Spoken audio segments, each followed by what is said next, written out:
Сәлеметсіңдер ме балалар? Сауат ашу сабағын бастаймыз.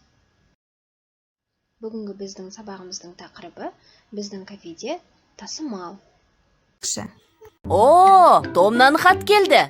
Не жазыпты? Сәлем, Алан және Дана. Қал, жағдайларың қалай? Демалыстарың қалай өтіп жатыр? Астанада ауа райы қандай? Ауылға бардыңдар ма? Мен ата-анама сендер туралы айттым. Олар маған жазғы демалыста Қазақстанға баруыма рұқсат берді. Көріскенше, Том. Алан аға, Том ауа, ауыл, ата және олар деген сөздерді дұрыс тасымалдамапты. Дұрыс айтасың. Ол аны жолдың соңына қалдырып, уыл деген буынды келесі жолға шығарыпты. А буынын неге жолдың бойында қалдыруға болмайды? Өйткені бұл буын жалғыз дауысты дыбыстан құралып тұр. Жалғыз дауысты дыбыстан құралған буынды жол соңында қалдырып, тасымалдауға болмайды. Том бұл сөздерді буынға дұрыс бөлген, бірақ дұрыс тасымалдамаған ғой. Ол, уа, та деген сөздерде екі буын бар. Иә, сөзде қанша дауысты дыбыс болса, сонша буын болады. Дауысты дыбыс жеке өзі буын құрай алады. Мысалы, әкке, ана, ақын, емен. Осы сөздердегі дыбыстары жеке буын құрап тұр. Бірақ бұл сөздерді тура осылай буынға бөлгендей тасымалдауға болмайды. Дана, мен саған сөздер айтам. Сен оларды бірінші буынға бөл, одан соң дұрыс тасымалын айт. Мысалы, ойыншық, етікші, арыстан, инелік, орындық, ірімшік. Ойыншық,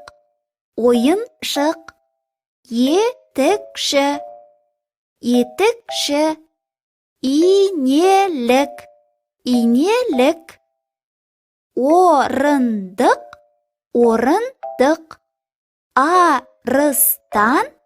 арыстан,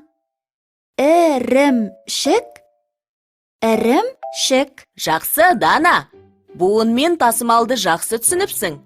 Енді Томның хатына жауап қайтарайық. Сәлем, Том. Біздің хал жағдайымыз жақсы. Ауылдан жақында оралдық. Бізде ауа райы тамаша. Өзіңде басқа қандай жаңалықтар бар? Астанаға келуіңді асыға күтеміз. Ата-анаңа бізден сәлем айт. Сәлеммен Алан және Дана.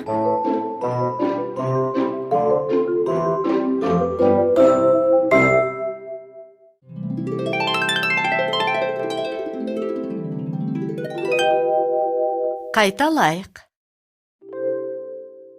Буын және тасымал. Буын. Сөзде қанша дауысты дыбыс болса, сонша буын болады. Мысалы, бала, орындық, мектеп. Дауысты дыбыс сөз басында келгенде жеке өзі буын құрай алады. Мысалы, әке, арыстан, ірімшік. Тасымал. Жазып келе жатқанда жолға сыймаған сөздер буын жігімен тасымалданады. Мысалы, дүкендер, балалар. Ескерту. Жеке дыбыс жол соңында және жол басында келмейді. Тасымалданған буын келесі жолдың басында дауысты дыбыстан басталмайды. Қысқарған сөздер тасымалданбайды. Буынға бөлгенде ойыншық, тасымалданғанда ойыншық болады. Сол сияқты етікші, инелік, орындық, орындық. Арыстан, арыстан.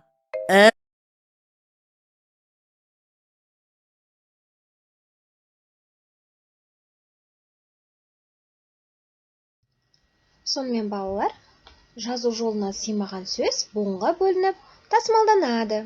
Олай болса, тасымалға байланысты оқулықпен жұмысымызды бастаймыз. Оқулықтарымыздағы 29-ші беттегі бірінші жаттығуға назарымызды аударамыз. Өлеңді тыңда. Қайдан келдің? Бауырсақ. Дастарханда шашылып, жатты аппақ бауырсақ. Бауырсаққа қызығып, қарап тұрып көзін сап, қайдан келдің бауырсақ? Деп сұрады қуыршақ. Жер анам менің көсілген, диқандар мені өсірген. Арғы тегім ақ бидай, тәттімін, жеп көр бақшимай. Жесең өзің байқарсың, рахметіңді айтарсың. Айырылмас дос болайық, адамға достық лайық. Менің атым бауырсақ, сенің атың қуыршақ. Диқан, бауырсақ, бидай сөздеріне жазып келе жатқан жолға сыймай қалса, қалай жазасың? Дескриптор бойынша бірінші өлеңде кімдер туралы айтылғанын айтады. Екінші, бауырсақты кім өсіргенін айтады, арғы тегі ақ бидай екенін де айтады. Содан кейін дәптермен жұмыс жүргіземіз. Екінші жаттығу сөздерді тасымалдап жаз. Бидай, дастархан, диқандар. Үлгіге қараймыз. Бауырсақ сөзін ба-орсақ немесе бауыр-сақ деп тасымалдаймыз. Үшінші жаттығу, мына сөздерді тасымалдауға бола ма? Ай, күн, бұлт, жент. Сабағымыздың соңын кері байланыспен аяқтаймыз. Алдарында көрсетілген 3 түсті алманы жасыл түспен барлығын түсіндім, сары түспен енді түсініп келемін, қызыл түспен түсінбедім. Бояйсыңдар. Үй тапсырмасы 4-ші жаттығу 31-ші бетте. Сау болыңдар.